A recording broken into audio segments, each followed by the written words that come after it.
Hi friends, இன்றைக்கி நம்ம பார்க்க போகிறது சிவப்பு கற்றாழையோட மருத்துவ குணங்களை பார்க்கலாம். நம்ம சேனலை ஃபஸ்ட் டைமாக விசிட் பண்ணுறவங்களா இருந்தால் கீழே இருக்க ரெட் கலர் சப்ஸ்கிரைப் பட்டனை கிளிக் பண்ணி வச்சுக்கோங்க. பக்கத்தில் இருக்க பெல் ஐக்கானையும் கிளிக் பண்ணுங்கள். கற்றாழையானது வெப்பம் நிறைந்த நீர்வளம் குறைந்த பகுதிகளில் வளரக்கூடியது. நம்மில் உண்டாகும் பல நோய்களுக்கு மருந்து நம் நிலப்பரப்பில் நம் அருகில் வளரக்கூடியதாகும். இதுதான் இயற்கையின் சூட்சுமம் ஆகும். கற்றாழையில் எண்ணிலடங்கா நன்மைகள் உள்ளன. இயற்கை நமக்கு அருளிய எண்ணற்ற கொடைகளின் மூலிகைகளும் ஒன்று. குறைந்த நீரில் அதிகமாக வளரக்கூடிய கற்றாழை. கற்றாழையில் SotruKatralai, சிறு கற்றாழை, பெரும் கற்றாழை, பேய் கற்றாழை, கருங்கற்றாழை, சிவப்பு கற்றாழை, ரயில் கற்றாழை என பல வகை உண்டு.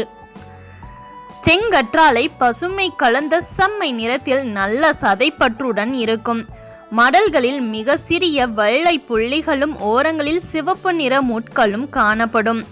அதன் சதைப்பகுதி இரத்தம் போல் சிவந்தும் நாற்றம் இல்லாமல் வெள்ளரிக்காய் போல் இருக்கும். செங்கற்றாழையை 7 முறை நீரில் நன்கு அலசிவிட்டு பின் அதனை சுக்கு மிளகு திப்பிலி பொடியுடன் மென்று உண்ண வேண்டும். காலை மாலை 48 நாள் உண்டு வந்தால் தீராத நோயும் தீரும். குழந்தையின்மைக்கு இது ஒரு சிறந்த உபாயம் என்று கூறப்படுகிறது.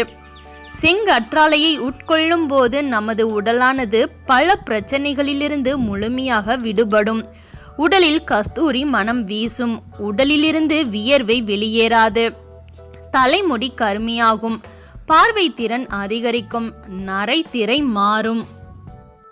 இந்த வீடியோ உங்களுக்கு பிடிச்சிருந்தா லைக் பண்ணுங்கள், ஷேர் பண்ணுங்கள். கீழே இருக்க ரெட் கலர் சப்ஸ்கிரைப் பட்டனை கிளிக் பண்ணி வச்சுக்கோங்க. பக்கத்தில் இருக்க பெல் ஐக்கானையும் கிளிக் பண்ணுங்கள். அப்போ தான் நம்ம போடுற வீடியோஸ் உங்களுக்கு நோட்டிஃபிகேஷனாக வரும். தேங்க்யூ ஃபார் வாட்சிங்.